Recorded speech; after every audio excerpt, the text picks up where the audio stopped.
Bismillahirrahmanirrahim. Assalamualaikum warahmatullahi wabarakatuh.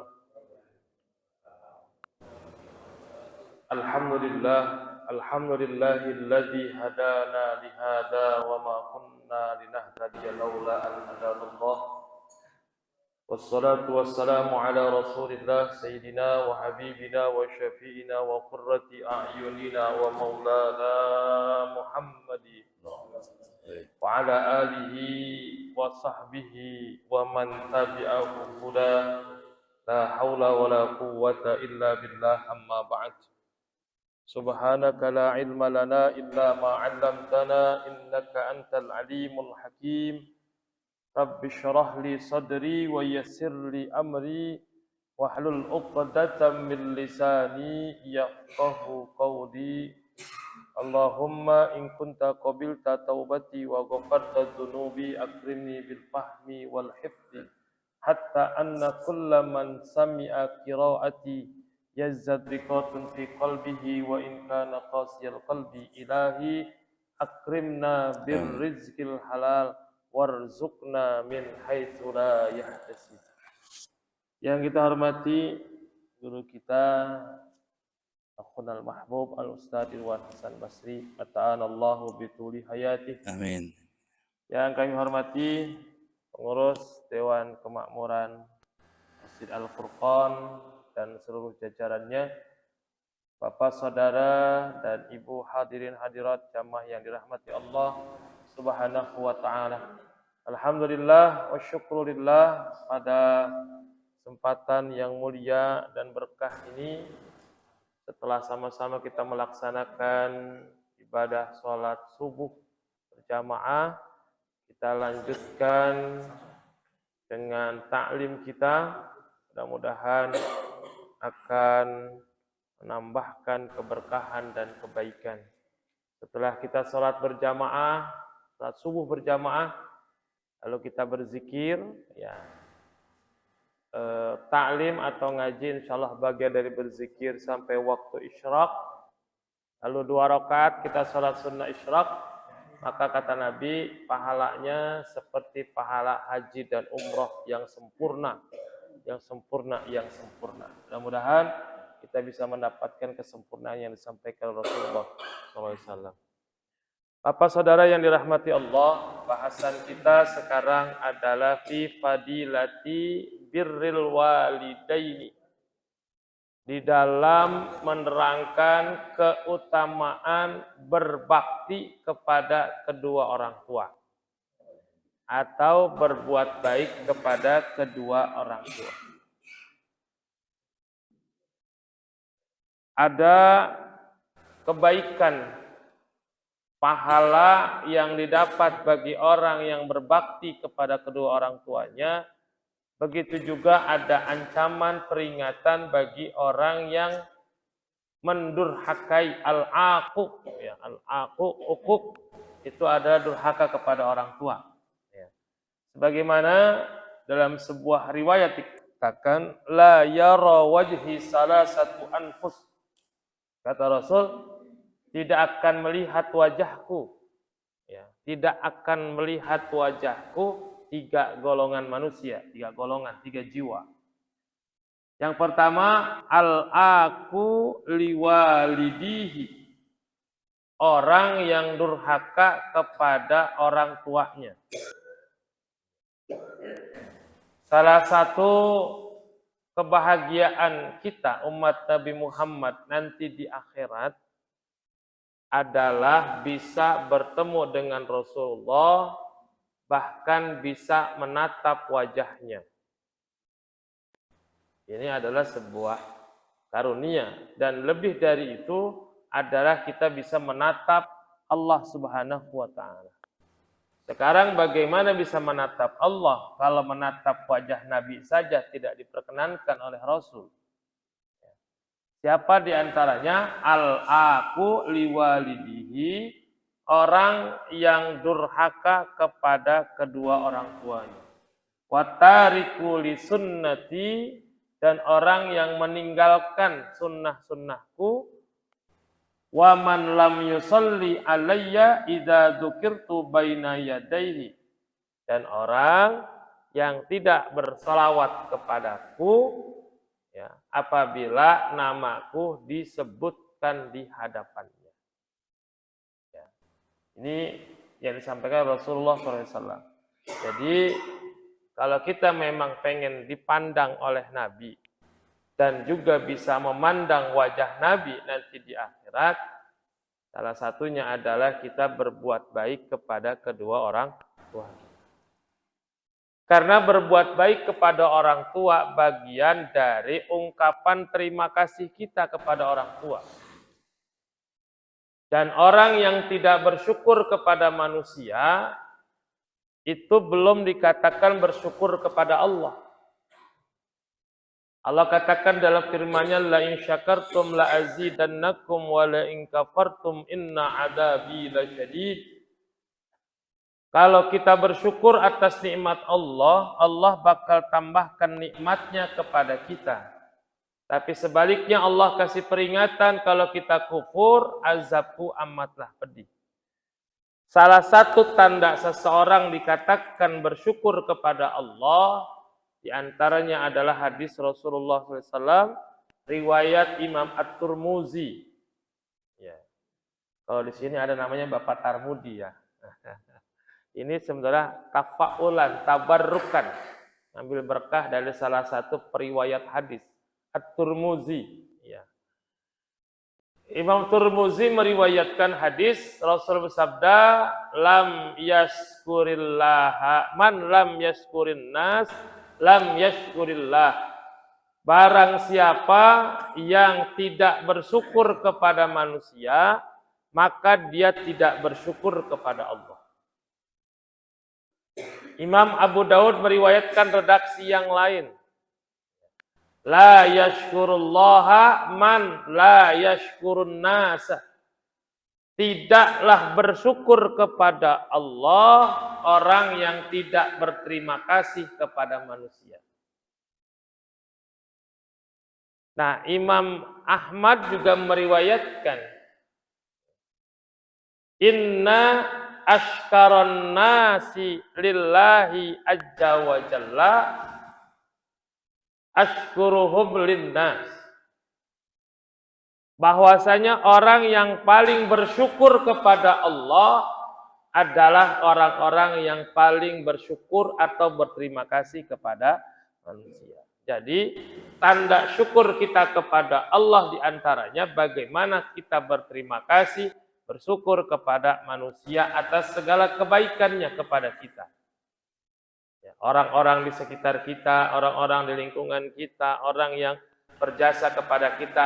Nah, orang yang paling di antara berjasa adalah kedua orang tua kita. Makanya, orang yang berbakti kepada kedua orang tua, dia sudah berusaha menjadi orang yang bersyukur kepada Allah. Karena baktinya adalah bukti terima kasih. Sebaliknya, yang tidak berbakti kepada kedua orang tuanya, maka dia belum dikatakan bersyukur kepada Allah. Karena dia belum bersyukur kepada dua orang tua. Begitu. Nah, makanya orang-orang yang akan mendapatkan kenikmatan yang besar, diantaranya adalah orang yang berbakti kepada orang tua. Sebaliknya, salah satu hukuman yang kontan Allah Subhanahu wa Ta'ala berikan adalah kepada orang-orang yang durhaka kepada kedua orang tua. Rasulullah Shallallahu Alaihi Wasallam bersabda, ridha Rabbi fi ridal waladi, wa sakhatullahi fi sakhatil walidi. Ridha Rabbi fi ridal walidi, wa sakhatullahi fi sakhatil walidi. Ridhonya Tuhan, ya, ridhonya Tuhan itu di dalam ridho orang tua. Dan murkanya Allah itu di dalam murkanya orang tua.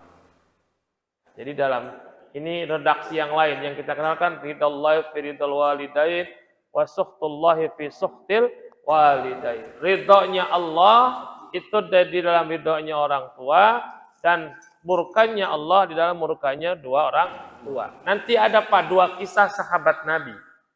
Ya, dua kisah sahabat Nabi. Yang satu sangat terkenal, kisah Alqamah. Yang kedua sahabat Abdullah ibnu Salam. Ya. Ini adalah dua sahabat dekat Nabi, dua sahabat yang hebat, tapi ada hikmah di balik kejadiannya ketika menghadapi sakaratul mautnya, karena berkaitan dengan ibunya atau orang tuanya. Nanti saya sampaikan ceritanya. Jadi ridhonya Allah Subhanahu wa taala ini dikaitkan dengan ridhonya kedua orang tua kita. Sehebat apapun kita dalam ibadah, sehebat apapun kita dalam berjihad, sehebat apapun kita dalam berbuat kebaikan, tapi kalau orang tua belum ridho, maka apa yang kita lakukan itu bisa jadi tidak bermakna buat kita. Nanti buktinya Pak, Alqamah sama Abdullah bin Salam itu enggak hebat kepada Rasulullah SAW. Ya, tapi karena ada sesuatu kepada ibunya, maka kemudian dia mengalami sesuatu yang sungguh menjadi hikmah buat kita. Ya, terutama ketika sakaratul maut. Kemudian Rasulullah SAW bersabda, birru aba'akum tabirrakum abna'ukum wa iffu ta'iffa nisa'ukum. Nah, ya. Kata Rasul, berbuat baiklah kamu sekalian kepada orang tua kamu, tabirrakum abna'ukum, maka anak-anak kamu akan berbuat baik kepada kamu. Jadi kalau kita pengen dihormatin, pengen dibaktiin, pengen disayangin, pengen dihormatin, maka kita juga kudu hormat, sayang kepada orang tua. Gitu. Begitu juga dalam kehidupan bermasyarakat, ya, yang namanya tua dan orang tua, itu kan bisa bermakna secara umum. Ada orang tua kita memang yang melahirkan, yang mendidik kita hormati keduanya, maka insya Allah anak-anak kita juga bakal hormat kepada kita. Sekarang orang tua dimakna secara umum di masyarakat. Salah satu adab anak muda kepada orang tua atau usia yang lebih tua adalah menghormati. Jika agak ya, orang tua, yang udah pensiun, kadang-kadang merasa masih muda, merasa punya peran dan sebagainya, tidak dihormati, tidak dihargai.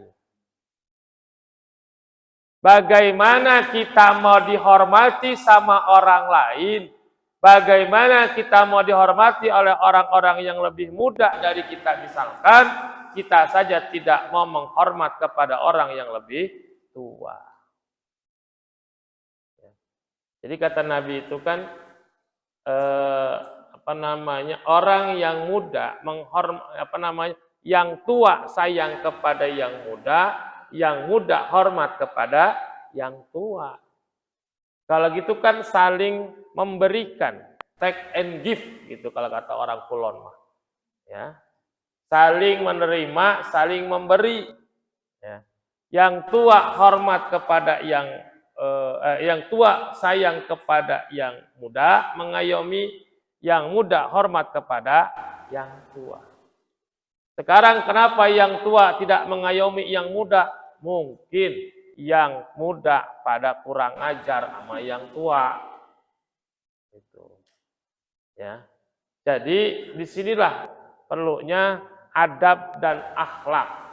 Ingat Pak, adanya kalimat sami Allahu liman hamidah dalam sholat itu adalah buah dari sebuah penghormatan anak muda kepada orang tua.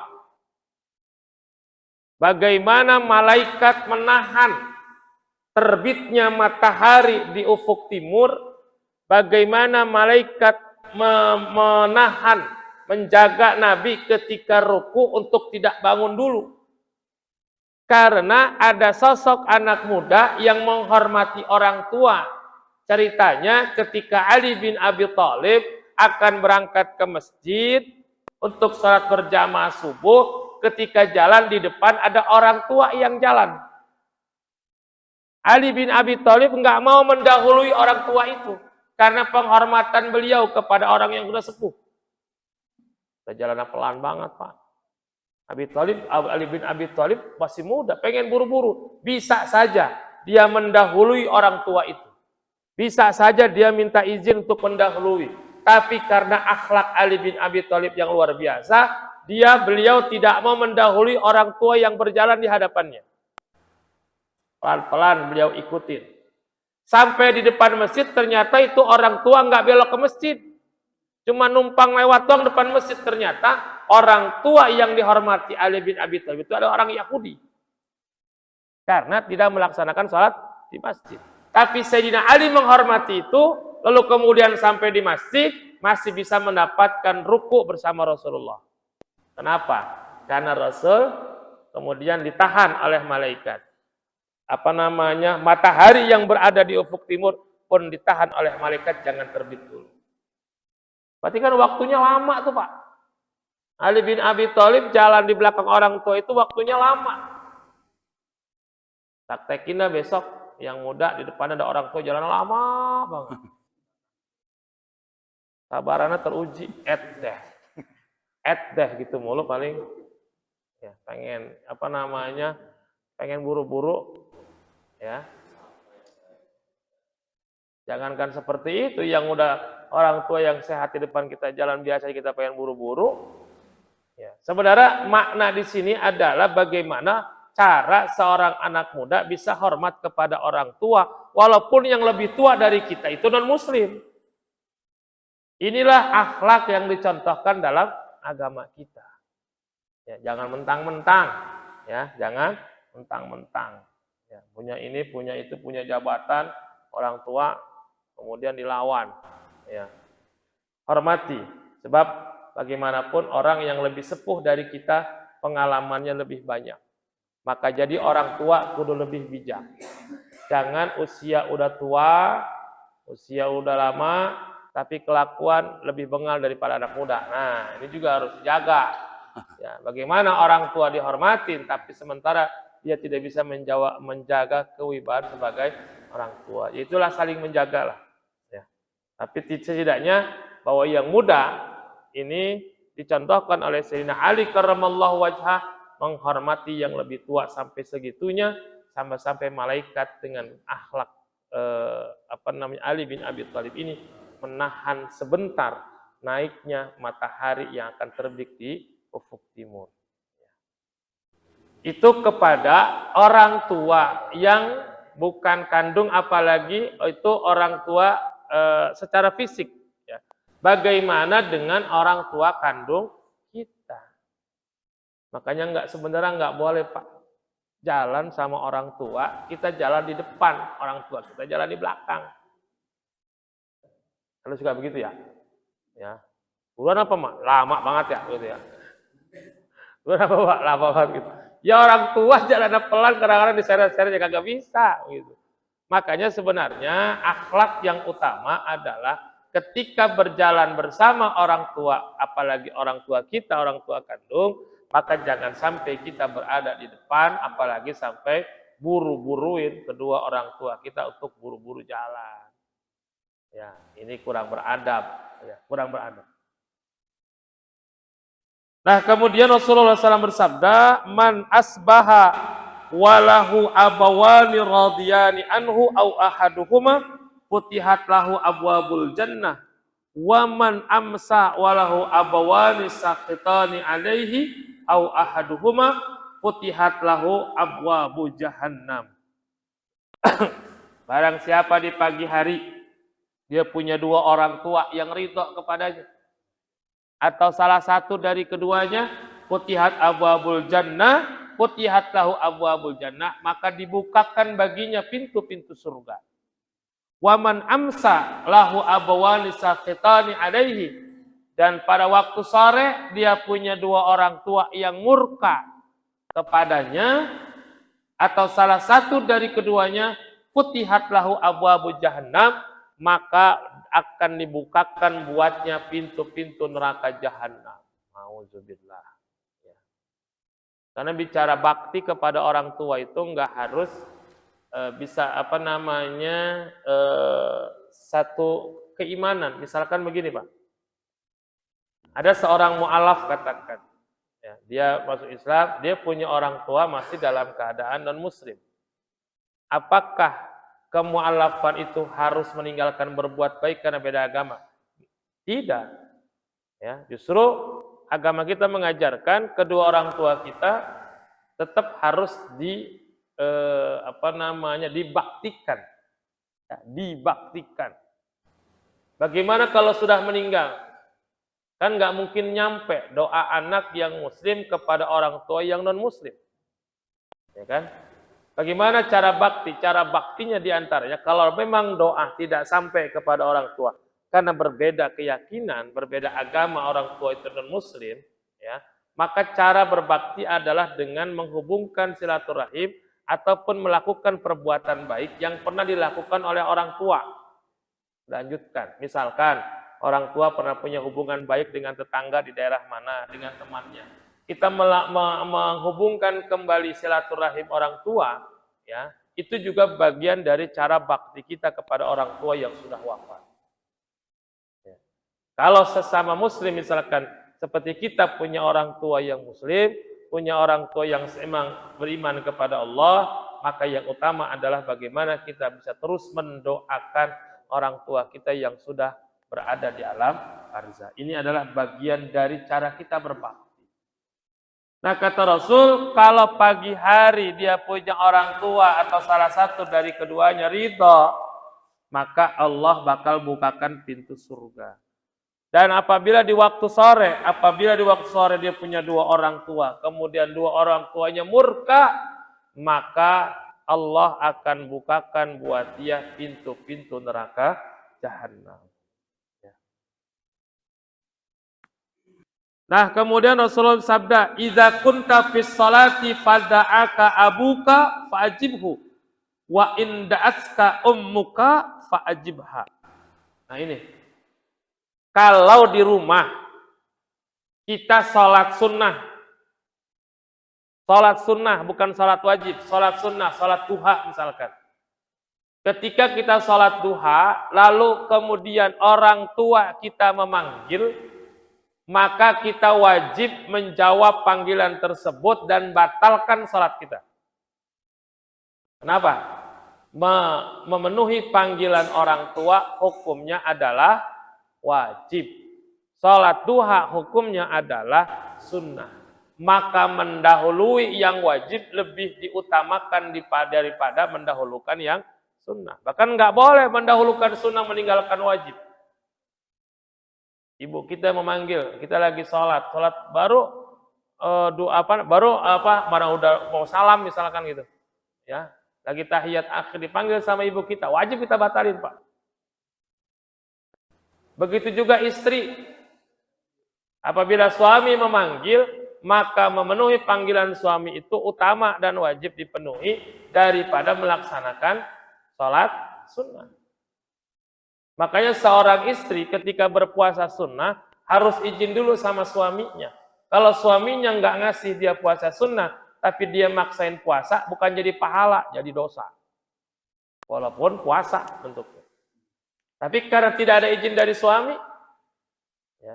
Begitu juga salat sunnah, ketika suami memanggil, maka harus dibatalkan demi memenuhi panggilan suami. Anak pun demikian. Ketika kita lagi sholat sunnah, lalu orang tua kita, ibukah, bapakkah manggil, maka harus kita batalkan sholat. Tapi kalau sholat fardu, nggak boleh. Kalau sholat fardu, haram hukumnya membatalkan sholat demi memenuhi panggilan, walaupun itu panggilan orang tua. Kenapa? Perbandingannya, memenuhi panggilan orang tua hukumnya wajib, salat fardu hukumnya juga wajib. Keduanya adalah wajib. Maka kewajiban mana yang paling utama? Ibadah salat adalah ibadah yang paling utama di antara ibadah yang lain. Maka salat fardunya harus diutamakan daripada memenuhi panggilan orang tua. Maka ketika salat sunnah batalkan sholatnya ketika orang tua kita memanggil. Jadi bisa jadi durhaka, Pak. Ketika orang tua nyari-nyari kita, manggil-manggil kita sampai teriak-teriak, kita lagi sholat sunnah diem baik. Ya, bahkan meneruskan. Bukan jadi pahala malah sholat kita. Bisa sebaliknya menjadi dosa. Sebagaimana tadi yang saya sampaikan, seorang istri ketika dia ibadah sunnah, terkhusus misalkan puasa, tanpa izin suami, maka puasanya menjadi dosa. Kalau suami tidak mengizinkan puasa sunnah, tapinya bukan puasa wajib. Ya. Man adza walidayhi au adza ahaduhuma yadkhulu an-nar. Kata Rasul, orang yang menyakiti kedua orang tuanya atau salah satu dari keduanya, maka dia akan masuk ke dalam neraka. Waduh. Ini kisah yang pertama, Pak, kisah Alqamah. Ya, ini kisah yang sudah populer. Kenapa sih Alqamah sampai kayak gitu? Padahal Alqamah itu adalah sahabat Nabi yang ibadahnya luar biasa, berjuang bersama Nabi juga luar biasa, dekat dengan Nabi, sering mendapatkan pelajaran dengan Nabi. Kok sampai Alqamah ketika sakaratul mautnya susah, matinya susah, bahasa gitu. Inilah yang dikisahkan ya oleh tentang dari Anas bin Malik radhiyallahu an. Karena ala ahdi Rasulullah sallallahu alaihi wasallam rajulun yusamma Alqamah. Pada masa Rasulullah ada seorang laki-laki yang bernama Alqamah. Wa kana katsirul istihadi azimus shadaqah. Alqamah ini banyak berjuang bersama Nabi, azimus shadaqah, sedekahnya juga luar biasa. Ya. Besar sedekah maksudnya banyak bersedekah. Fa marada yauman maradan syadidan wa shadda maraduhu. Pada suatu hari si Alqamah ini sakit keras dan bertambah keras sakitnya. Fa bu'isat zaujatuhu. Kemudian diutuslah istrinya ila Nabi sallallahu alaihi wasallam. Faqalat ya Rasulullah inna zauji fin naz'i ruhihi.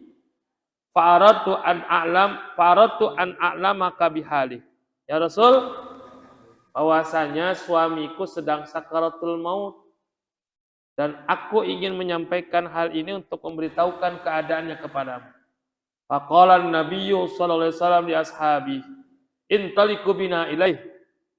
Rasul mendengar istrinya menyampaikan suaminya itu Alqamah sedang sakit dan sakarat, intaliqu bina ilaihi. Rasul mengajak sahabat, yuk kita ke rumah Alqamah. Yuk rame-rame kita berangkat. Faqala falamma dakhalu alaihi faqala lahu an-nabiyyu sallallahu alaihi wasallam, ya Alqamah, kaifa tara halak? Ketika sudah sampai di rumah Alqamah, Rasulullah bertanya, wahai Alqamah, bagaimana keadaanmu? Ya, gimana kabarnya Alqamah? Apalagi lagi sakit? Maksudnya, bagaimana keadaanmu sekarang Alqamah? Ya. Kemudian, falam yantik, dan Alqamah pun tidak menjawab pertanyaan Nabi. Falamma ra'ahu lam yantik bisyai'in fa'alima annahu halikun. Ketika Alqamah ditanya nggak bisa jawab, Nabi tahu nih Alqamah lagi ribet nih. Halikun asalnya adalah celaka, lagi ribet nih Alqamah. Ya. Walakinnahun Nabi syahadata, maka kemudian Nabi mentalkinkan syahadah di telinganya Alqamah. Asyhadu an la ilaha illallah wa asyhadu anna Muhammadar Rasulullah. Falam yantik biha. Alqamah pun tidak bisa menjawab atau menyebutkan apa yang ditalkinkan oleh Nabi. Faqarrara alaihi miraran falam yantik, sampai Nabi mengulang-ulang talkinnya kepada Alqamah. Alqamah tidak bisa mengikuti. Baru dikasih kopi lagi. Kopi lagi. Diam. Fa'alima annahu halikun, maka kemudian Rasul tahu, sadar, wah ini si Alqamah lagi susah. Faqala, lalu berkata Rasulullah, Allahu abun, apakah Alqamah punya orang tua? Bapak? Faqala ya Rasulullah, inna abahu qad mata, wahai Rasul, bapaknya Alqamah sudah wafat. Wa inna lahu umman kabiratus sinni. Tapi si Alqamah ini punya ibu yang udah tua usianya. Kabirah itu bermakna tua. Kabiratas sinni. Sinni itu umur. Jadi yang kabirah besar, as-sinni itu umur. Besarnya umur maksudnya adalah tua, sudah sepuh. Pada abihan nabiyu, kemudian Nabi memanggil kedua ibunya Alqamah.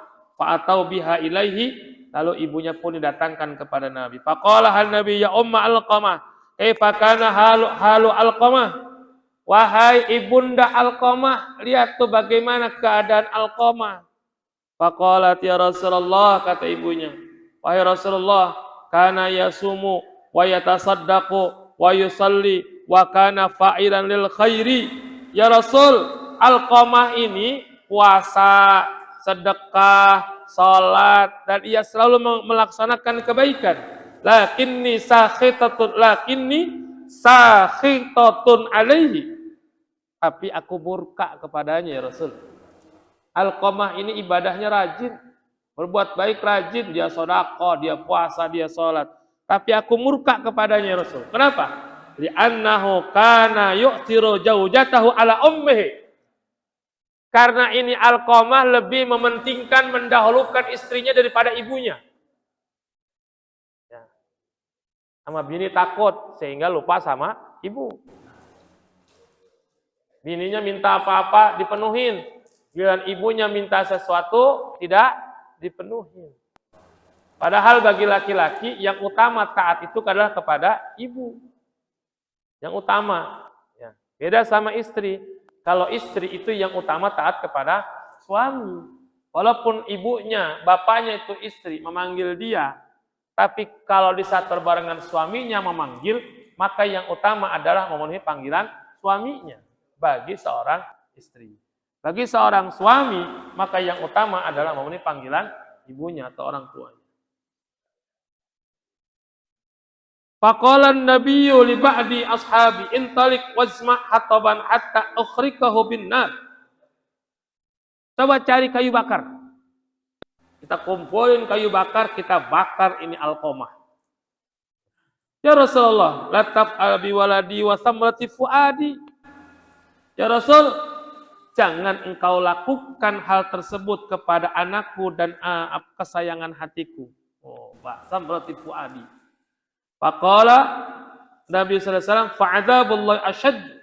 Innallaha ta'ala lam yarda illa biridaq wa la yaqbalu salatahu wa siyamahu wa shadaqatahu ma dumti sakhitatan alaihi. Azab Allah itu lebih pedih. Dan Allah Subhanahu wa ta'ala tidak ridho sebelum engkau ridho kepadanya.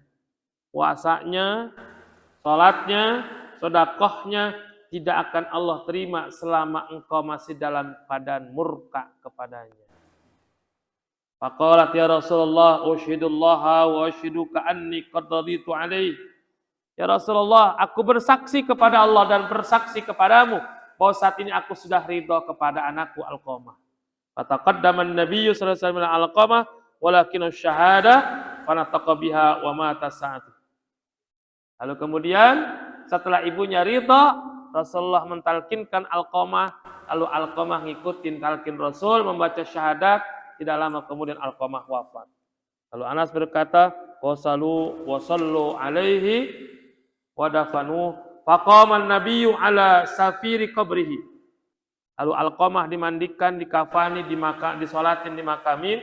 Lalu di samping makam Alqamah Rasulullah bersabda, ya ma'asyiral muhajirin wal ansar, man faddala zaujatahu ala walidatihi lam yaqbalillahu minhu sarfan wala adlan.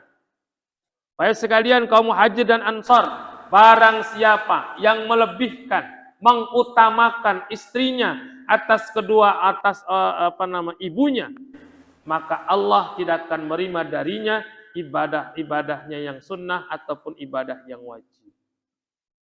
Ya, jadi harus ada, bukan berarti menyampingkan istri, Pak, bukan. Ya, ada proporsionalitas kita dalam memberikan perhatian dan bakti kita. Karena banyak kejadian. Ini zaman Nabi loh. Ini zaman Nabi. Dan ini yang melakukan itu adalah sahabat Nabi. Apalagi zaman sekarang. Ya, berarti juga tidak sedikit seorang suami, ya, dia lebih mementingkan istrinya, lebih mengutamakan istrinya dibandingkan orang tuanya. Padahal orang tuanya berada bersama dirinya. Jadi kan begini, Pak, kalau ada ibarat begini. Kalau orang tua kaya, maka anak menjadi raja. Kalau anak kaya, orang tua menjadi membantu kadang-kadang, Pak, ya. Kita makan enak, makan di itu, kadang-kadang orang tua makan di dapur dengan, ya begitulah. Makanya jangan sampai kita punya hal yang bisa menyakiti orang tua. Bagusnya ketika kita punya istri kita pun paham dengan hal ini, sehingga dia pun bisa sama-sama menghormati kita sebagai suami, juga menghormati ibu kita, orang tua kita sebagai mertua dia. Ya, luar biasa, Pak. Ya. Jangan minta paksa untuk diperhatikan oleh suaminya, tapi dia lupa bahwa sosok manusia laki-laki tersebut ada hal yang perlu diperhatikan. Makanya ibu-ibu belum ada, kalau punya suami yang sayang banget sama ibunya, beruntung. Berarti ibu punya suami yang soleh. Seorang perempuan yang punya suami perhatian banget sama ibunya, sayang banget sama ibunya, pokoknya mah luar biasa sama ibunya, maka si istri itu harusnya beruntung karena dia punya suami yang soleh. Ya. Jangan merasa iri. Justru dia dengan ibunya saja luar biasa, maka insya Allah dengan istri dan anak-anaknya pun perhatian dan sayangnya juga luar biasa. Berarti suaminya ngerti. Begitu kira-kira. Maka khawatirlah ketika seorang istri punya suami, tapi ketika suami itu masih ada orang tuanya, justru menelantarkan orang tuanya, maka si istrinya punya khawatir kalau punya suami kayak gitu. Walaupun yang diutamakan si istrinya tersebut. Istrinya diutamakan, apa-apa dibeliin, perhiasan dibeliin, apa enak-enak dibeliin, tapi orang tuanya ditelantarkan. Maka si istri yang kayak gini gurunya mikir, jangan seneng bae. Ya, mentang-mentang apa-apa dibeliin, wah bahagia banget. Harusnya mikir orang tuanya dibeliin enggak. Bagusnya bahkan begini ya. Ketika suami membelikan sesuatu kepada istri yang berharga, si istrinya bertanya, "Abang beliin sama saya. Terus abang udah beliin apa sama ibu abang di rumah?" Kan begitu bagusnya ya. Bagusnya. Nah, kira ada nggak kira-kira gitu, Pak? Seorang istri, Pak. Alhamdulillah, ya. Abang beliin saya ini. Ya. Bang, abang beliin saya kayak gini luar biasa. Abang beliin apa buat orang tua abang di rumah? Kira-kira ada nggak gitu bini kayak gitu, Pak? Ada, cuman tersembunyi. Ya, karena mutiara, berlian yang mahal kayak gitu. Nah, Alqamah mendapatkan hal tersebut karena dia melalaikan kepada ibunya juga karena mendahulukan istrinya. Nah, termasuk lagi lebih parah lagi, Pak, Abdullah ibnu Salam. Abdullah ibnu Salam ini sahabat Nabi juga. Yang dikabarkan Abdullah ibnu Salam akan meninggal dunia. Lalu Nabi dan sahabat datang ke rumahnya. Lalu apa yang terjadi? Abdullah ibnu Salam ini lagi sakaratul maut. Rasul minta kepada Bilal bin Rabah untuk nemui ibunya. Ngapain Bilal bin Rabah nemuin ibunya? Untuk meminta ridho dari ibunya Abdullah bin Salam. Tapi ibunya nggak mau ngasih ridho. Laporan Bilal bin Rabah kepada ibunya, kepada Rasulullah. Ya Rasul, Ini ibunya Abdullah bin Salam nggak mau ridho, nggak mau menghalalkan kepada anaknya. Ketika usaha pertama tidak berhasil, Rasulullah nyuruh kedua sahabat terbaiknya, Umar dan Ali bin Abi Thalib. Ya Umar, ya Ali, datangi ibunya Abdullah bin Salam. Bawa ibunya ke sini, kata Rasul. Yang Umar sama Ali yang manggil. Dua sahabat, Umar lagi yang manggil yang galak. Dipanggil oleh wahai wanita sepuh, engkau dipanggil oleh Nabi. Wanita itu kenapa menjawab, emang ada apa sih? Ada keperluan apa Nabi sama saya? Kalau bahasa kita Umar, saya nggak mau tahu, pokoknya ibu kudu ngikut saya kepada Nabi. Begitu bahasa kita aja. Ya. Ini yang nyuruh Nabi. Saya nggak mau tahu, ibu kudu ngikut sekarang sama saya bertemu dengan Nabi. Maka bertemulah orang tua itu tersebut kepada Nabi, lalu menanyakan kepada orang tua tersebut bagaimana ya si Abdullah bin Salam ini. Abdullah bin Salam ini Pak adalah orang yang rajin ibadah karena istrinya menceritakan Abdullah bin Salam itu luar biasa ibadahnya. Sejak saya menikah dengannya nggak pernah dia meninggalkan sholat di belakang Rasulullah. Ya. Sejak saya menikah dengannya dia selalu berbuat kebaikan, ya, bersedekah karena Allah dan seterusnya. Maka kemudian orang tuanya dipanggil oleh Nabi Sallallahu Alaihi Wasallam, ditanya, ini Abdullah bin Salam kenapa? Dijawab oleh Nabi, Abdullah bin Salam ini ya oleh emaknya, saya murka kepadanya karena dia pernah menyakiti saya. Dia pernah menghardik saya, bahkan mengusir saya dari rumahnya. Kata ibunya Abdullah bin Salam.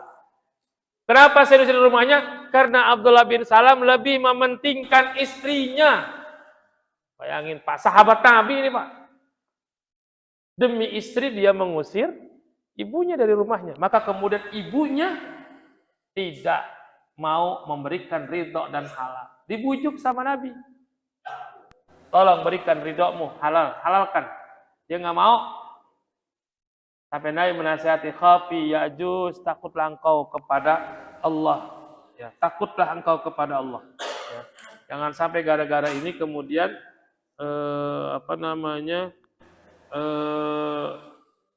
akan berakibat tidak baik. Anaknya sedang sakaratul maut. Tapi namanya orang tua apalagi seorang ibu, walaupun udah diusir dari rumah anaknya, walaupun sudah disakiti sama anaknya, walaupun sudah menderita karena ulah anaknya demi mementingkan istrinya, tapi seorang ibu walau bagaimanapun dia tidak tega melihat anaknya menderita. Ya, maka kemudian si orang tua itu mengatakan, "Ushiduka ya Rasulullah, anta wa man ma'aka anni ja'altuhu fi halin." Walaupun ini anak durhaka mengusir dia, tapi sebagai ibu akhirnya luluh juga dinasihati Rasul. Saya bersaksi kepada Allah dan bersaksi kepadamu ya Rasul, beserta orang-orang yang berada bersamamu, bahwa aku menghalalkan dia.